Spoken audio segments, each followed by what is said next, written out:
गरुड़ पुराण अध्याय 11 स्पंदीकरण।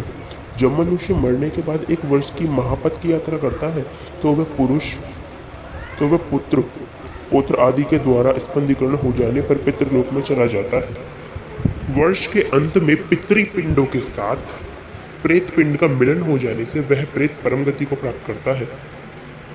गृहस्थ पिता की मृत्यु हो जाने पर यदि स्पंदीकरण श्राद्ध नहीं हुआ तो किसी का विवाह संस्कार नहीं हो सकता, इसलिए द्वादश को ही पुत्र को स्पंदीकरण कर देना चाहिए।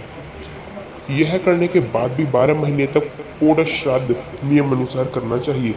मृतक का दाह संस्कार हो जाने के बाद एकादश द्वादश इन दोनों दिन में प्रेत भोजन करता है। इन दोनों दिन जो कुछ भी प्राणी के निमित्त दिया जाता है उसे प्रेत शब्द के साथ दिया जाना चाहिए, क्योंकि वह मृतक के लिए आनंददायक होता है। स्पंदीकरण कर देने के बाद जो भी दान दिया जाता है वह नाम गोत्र करके पितृ निमित्त करना चाहिए। प्रेत द्वादश संस्कार के अवसर पर यजमान जल से भरे 12 घटों का संकल्प करके दान करे। पकवान और फल से परिपूर्ण एक वैधर्णी यानी विशेष प्रकार का जलपात्र भगवान विष्णु यमराज चित्रगुप्त का संकल्प करके सुयोग ब्राह्मण को प्रदान करे। स्पिंदा की रस्म अपवित्र दिनों के बाद 12वें दिन अग्नि के समक्ष या बिना अग्नि के पूर्ण होती है।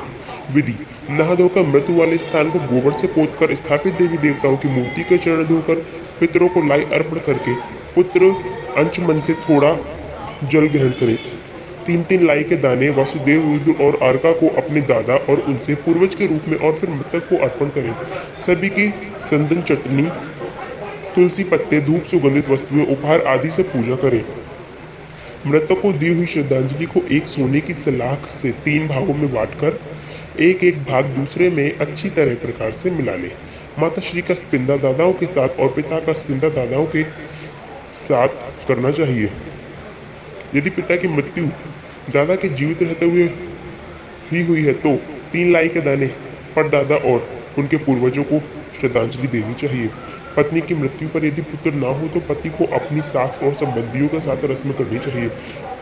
फिर ब्राह्मणों को भोज, दान, दक्षिणा, उपहारों और 12 घट जल से परिपूर्ण दान करने चाहिए।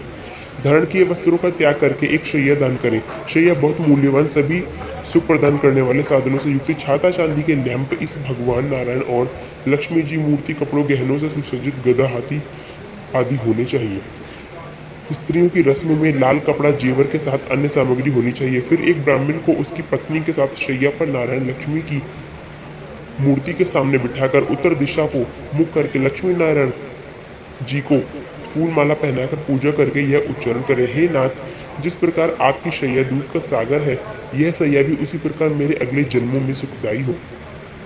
ब्राह्मण और प्रभु को पुष्पांजलि देते हुए ब्राह्मण को संबोधित करें: हे ब्राह्मण देवता, इसको स्वीकार करें कहकर शैया दान करें।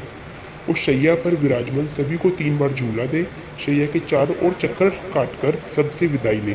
शैया दान की रस्म पूरी हो जाने के बाद 13 पददान की रस्में, जिसमें एक छाता, चप्पल, कपड़े, अंगूठी, जल का मटका, कुशा, 5 बर्तन, यह 7 प्रकार के पद, इनके साथ एक लकड़ी का डंडा, तांबे का बर्तन, कच्चे चावल, जनेऊ और खाने की सामग्री 13 ब्राह्मणों को 12वें दिन दान करने से दिवंगत आत्मा को शांति मिलती है। स्पिंदा रस्म करने के बाद वार्षिक श्राद्ध से पहले हर मास 1 लोटा जल के साथ लाई का दान करते रहना चाहिए। स्पिंदा मासिक और वार्षिक श्राद्ध संक्रांत में नहीं करने चाहिए। यदि वर्ष में 13 महीने आते हैं तो वार्षिक श्राद्ध 13वें महीने में होने चाहिए, जब संक्रांत नहीं है। लाई की आवश्यकता नहीं होती, केवल संक्रांत में आवश्यकता होती है।